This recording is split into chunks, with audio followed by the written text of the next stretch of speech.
Now, I think this gives us a little bit of insight here. It's kind of interesting.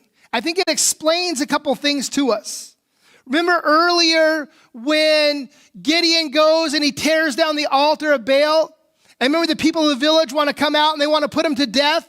And Joash comes out and says, hey, you better leave my son alone or I'm going to put you to death. I think Joash was particularly protective over Gideon at this point because his other sons had already been executed. And it also, I think, explains why Gideon was so relentless in pursuing these two kings. Right? It wasn't just that the Lord was using him to take out the Midianites. I think he had a personal vendetta against these two kings. And that sort of explains what's about to happen next, starting in verse 20. So he said to Jether, his firstborn, rise and kill them. But the young man did not draw his sword, for he was afraid, because he was still a young man. Then Zebah and Zalmunna said, rise yourself and fall upon us. For as the man is, so is his strength. And Gideon arose and killed Zebah and Zalmunna, and he took the crescent ornaments that were on the necks of their camels.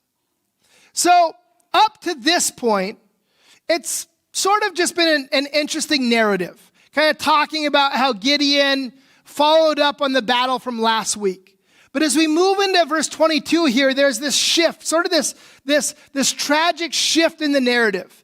As I mentioned, it seems a little like Gideon is chasing these guys more from a personal vendetta. And so he's got the kings here, and he calls up his firstborn son, Jether. He says, here they are. These guys killed your uncles. I want you to kill them. I want you to execute them. And scripture notes that Jether was still a youth. He was a young man, and he was afraid to kill them. And so the kings, Zebah and Zalmunna, they say to Gideon, look, if you're going to kill us, just be a man about it. Just kill us yourself. And so Gideon, he stands up and he executes them. And it says that he takes the collars off of their camels, which is kind of a bizarre side note, isn't it? But we'll see why in a little bit. Apparently, they were made of some precious materials that Gideon was going to use. Then the men of Israel said to Gideon, rule over us, you and your son and your grandson also, for you have saved us from the hand of Midian. Gideon said to them, I will not rule over you, and my son will not rule over you. The Lord will rule over you. So at this point, the men of Israel say, okay, Gideon, you've done a great job. You've defeated the Midianites. You've driven them out. You've set us free from the bondage that we are under. You're just the kind of guy we're looking for. You're just the kind of guy we want to be king. And so what we want to do is we want to start a royal dynasty right here. We want you to be our king. We want your son to be our next king. We want your grandson after him. Now, here's the thing. Leading up to this point, it was clear that it was the Lord who had done the work, not Gideon, right? Remember, we saw that earlier in chapter 7 when Gideon sent out the call for his troops. 32,000 men show up. And the Lord says, no, we got to trim it down. And they trimmed it down to 10,000. And then from 10,000, they trimmed it down to 300. Because the Lord said, if I give the victory to this many people, they're going to take credit for it. They're not going to give me the credit.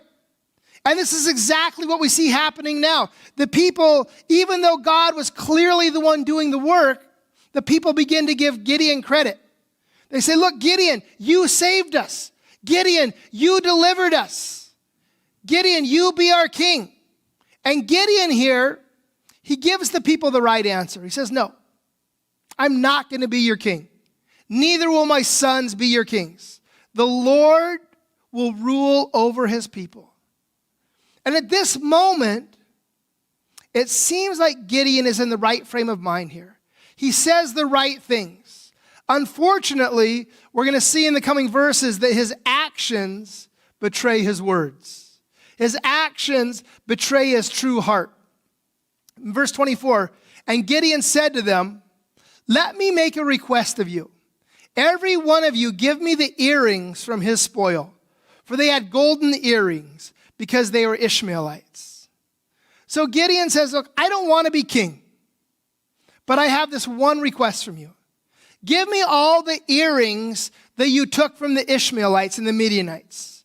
Now, apparently this was a thing that the Midianites would all wear all these golden earrings. And they answered, we will willingly give them. And they spread a cloak, and every man threw in the earrings of his spoil.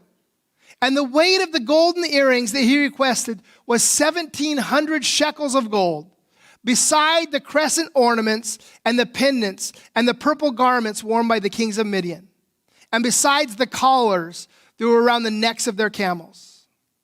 So the people, they had just wanted to make Gideon king, and he says no. He says, but give me some gold. Give me the earrings that you got. And it says the people were happy to do it. So they spread out a cloak, and they throw in all the gold that they had collected, and all the other jewelry, all this stuff, all the collars that they'd taken off the camels. And the author notes that just the gold alone was 1,700 shekels. That would be about 43 pounds of gold, plus all the other loot.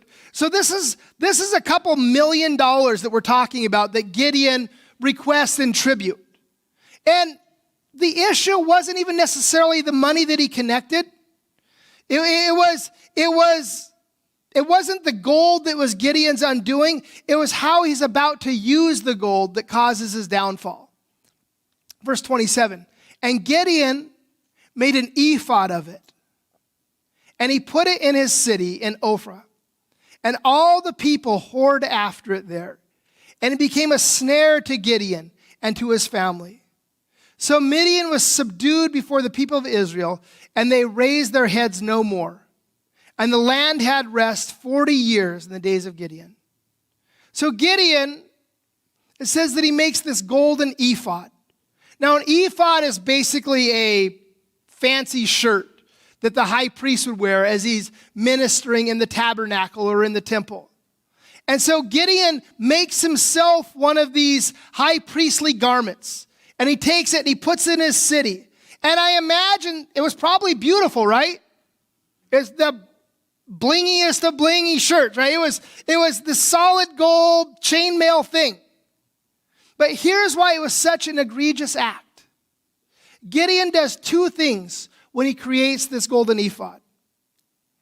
The first thing, it's almost as if he's trying to depose the Levitical priesthood, right? It's almost as though he's making himself the new high priest, right? He's there, he sets up this new shrine, he's got this new area of worship, he's wearing the high priestly clothes, like he's wanting people to come to him for spiritual advice. And setting up a new priesthood was something that the Lord clearly never commanded Gideon to do. And secondly, the people began to worship this golden ephod in an idolatrous way. It says that the people whored after it. And this phrase, it comes up a number of times in Judges. And remember, it was sort of the premise of the whole book of Hosea, right? Talking about God's people when they go after other gods. And he's talking about when God's people allow other things to take a position of prominence in their lives. He says it's like committing spiritual adultery. And I think this expression, they whored after it, it signifies what a problem it was. It wasn't just like they one time committed this spiritual adultery, but it was this ongoing thing that they continued to do. And verse 29, it says, Jerubbaal, the son of Joash, went and lived in his own house. And that's a reference to Gideon there. It says, now Gideon had 70 sons, his own offspring, for he had many wives. And his concubine, who was in Shechem, also bore him a son, and he called his name Abimelech. Now remember again, Gideon says, I don't want to be the king. The Lord's going to be your king. But what do we find Gideon doing? He's living like a king, isn't he? He's acting like a king. We find him taking tribute from the people. And it says that he takes for himself many wives. And we don't know exactly how many wives he took, but it must have been a fairly large harem, right? Because he has 70 sons and probably as many daughters. He's got well over 100 kids. And of course, we know this practice of having a large harem, it was partly political in nature, right? If you were a ruler and you had a rival tribe or kingdom next to you, oftentimes you or your son might marry their daughter. Because if their daughter was part of your family, they probably weren't going to attack you. And so he's sort of establishing these relationships with the people around him, setting himself up as the de facto ruler of the region. We see this consolidation of power that Gideon is doing, this showing of his wealth. And the writer also notes that he has another son with a concubine in Shechem. And the son's name is Abimelech. And here's what's interesting. Abimelech means my father the king. Oh, I'm not going to be your king. But he names his son my dad the king. Again, Gideon's actions sort of betray his words, don't they? And Gideon, the son of Joash, died in a good old age and was buried in the tomb of Joash his father at Ophrah of the Abiezrites. As soon as Gideon died, the people of Israel turned again and whored after the Baals and made Baal-berith their god, Baal of the covenant. And the people of Israel did not remember the Lord their God, who had delivered them from the hand of all their enemies on every side. And they did not show steadfast love to the family of Jerubbaal, that is Gideon, in return for all the good that he had done to Israel. So the chapter closes here. And Gideon, it says, he passes away at a good old age. And he's buried in the family tomb. But look at verse 32. It says, as soon as Gideon passes away, what happens? They bring their idols right back out, right? It seems like Gideon's body hasn't even cooled off yet. And the people make Baal-berith their god. And there's a little side note there. It says Baal-berith means Baal of the covenant. And we in the Old Testament in particular, it talks about Jehovah God being the God of the covenants. And so we see them replacing God with Baal. And they're worshiping Baal of the covenants. And during Gideon's time, it seems like before he died, the people, they were sort of conforming on the outside, right? They were sort of following the rules on the outside, but apparently there was no inward change in their lives. They were following the rules, but there was no conversion, right? They seemed like they continued to be the same idolatrous people that they had always been. And it's interesting, I have seen this so many times over the course of my ministry, over the time that I've been serving the Lord. People, they start coming to church, and when they start coming to church, they stop drinking, and they stop smoking, and they stop cussing, and they start wearing all the right clothes, and they get a little religion in their lives, and they clean themselves up. But so often, nothing happens on the inside. They fix all the external stuff, but there's no transformation. There's no regeneration, right? There's no conversion. And it's just sort of an outward conforming to what they think a Christian should look like. And that never lasts. When you're just trying to fix the outside without dealing with the spiritual, when you're fixing the external without dealing with the internal, it doesn't last.